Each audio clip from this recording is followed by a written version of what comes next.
Welcome to Sonic High School Sports Blast, your weekly look at high school sports in the Mid-South. This week's show is brought to you by Sonic. By SKB Facilities and Maintenance, we take pride in our work. You'll take pride in our results. All-American Sports, your team sports headquarters. By Delta Technical College, hands-on takeoff. And by A Step Ahead. Hey, what's up, hello, and welcome to another edition of Sonic High School Sports Blast. I'm Jessica Benson, he's Clayton Collier. Another week of Memphis High School hoops, another week of top national talent coming into the area to take on some of the top talent in the area. And this time, we even had a national audience. That's right, but for most teams, this is the beginning of district play. Now, we'll give you a look at some of the early contenders who are already looking likely as state tournament contenders. Now, as you watch the show, be sure to watch down here, right about here, for our Concord Career College High School basketball scores ticker. Plenty of scores for you, plenty of games for you. As for the show, here's a look at what's coming up next. And here it is. We take you out to West Memphis, where these Mustangs were on national television, plus some of this week's biggest district matchups. We'll go out to Christian Brothers for our Scholar Athlete of the Week, plus Sports Director Doc Holliday sits down for an exclusive interview with Olympic gold medalist Rochelle Stevens.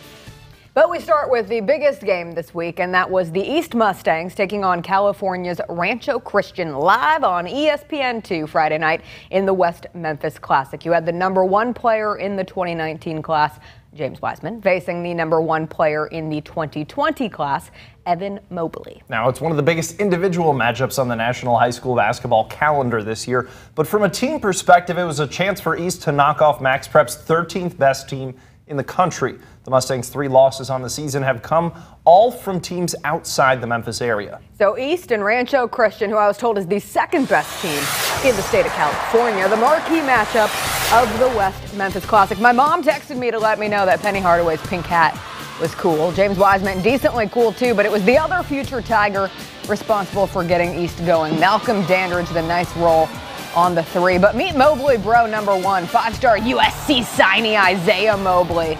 That was pretty. Rancho up 19-10 in the first. Dandridge comes back strong. Full court pass to Malco, and he slams it in to get East within 4. Do you know what it's like to see your life flash before your eyes thanks to James Wiseman? I now do. That was one of his 4 blocks, and I almost died. Dunk fest at West Memphis. James Wiseman lit the place up with that one. More to come here. The oop.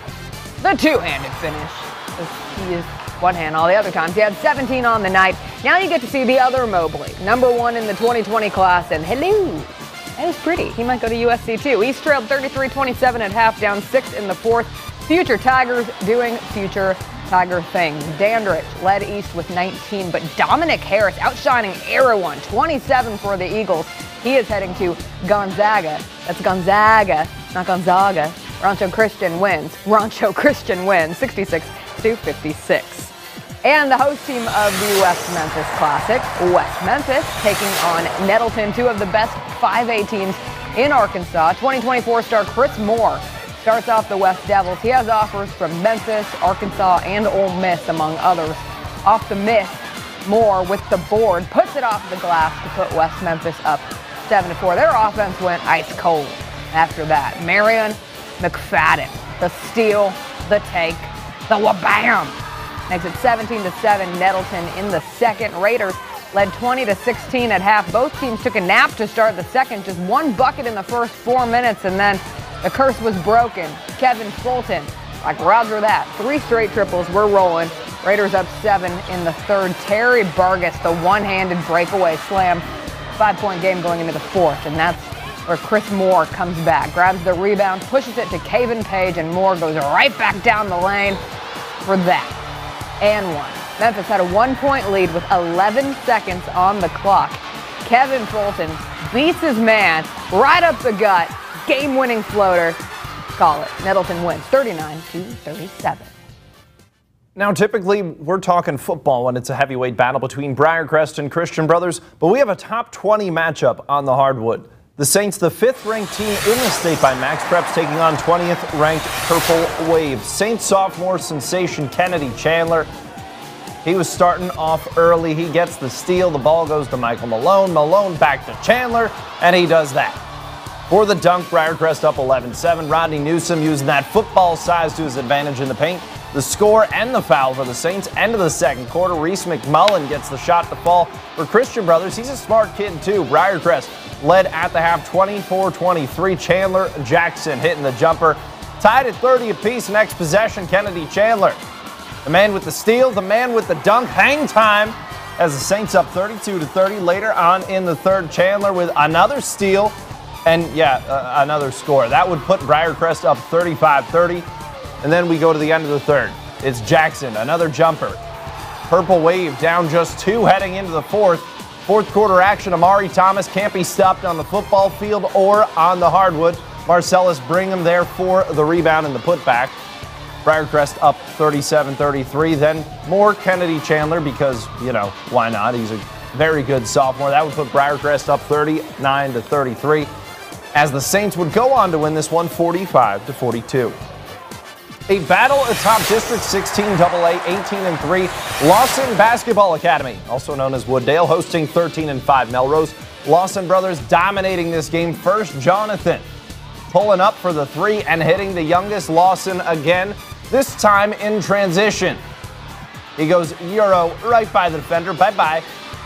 He had 2 early fouls, though, so big brother Chandler, he had to do the heavy lifting. He had 4 first-half triples. Jonathan with the baseball pass next. Take a look at this. On the heave, 90 feet away, Chandler has the one-on-one opportunity. Misses the dunk, but it falls right in off the backboard. Hey, I planned it that way. Hey, Tony Lee, only 1 bucket in the first half, but what a bucket it was. Underneath some circus action there. I guess that's an up and under off the window. Just a 9-point game, but then there's Chandler dropping threes again. Chandler had 20. Jonathan had 14. Wooddale wins 71-60.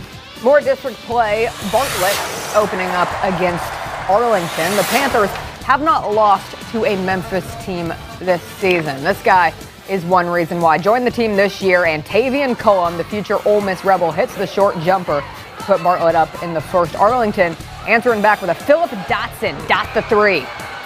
Makes it a 1-point game in the first. But Bartlett, so much depth on this team. Sylvester Thompson hits the three-pointer. Bartlett up 24-12 in the second. Then it's back to Cullum, and he does the dude thing. That's his nickname. Octavian Dude Cullum slams it in. 47-24 in the third. Bartlett's Win Brown Jr. hits the three. You notice a trend. You hear a bunch of names for this Bartlett team. Like I said, the depth is there. Sam Wiseman hits a three for Arlington. Not going down without a fight, but Jefferson Walker driving to the hoop, scoring. Bartlett up 24 in the third. Bartlett wins this one 56-34 as they improve to 18-2. 71-46 finish there. We go to Southwind. The Jaguars facing off with Ridgeway. Packed house for this one.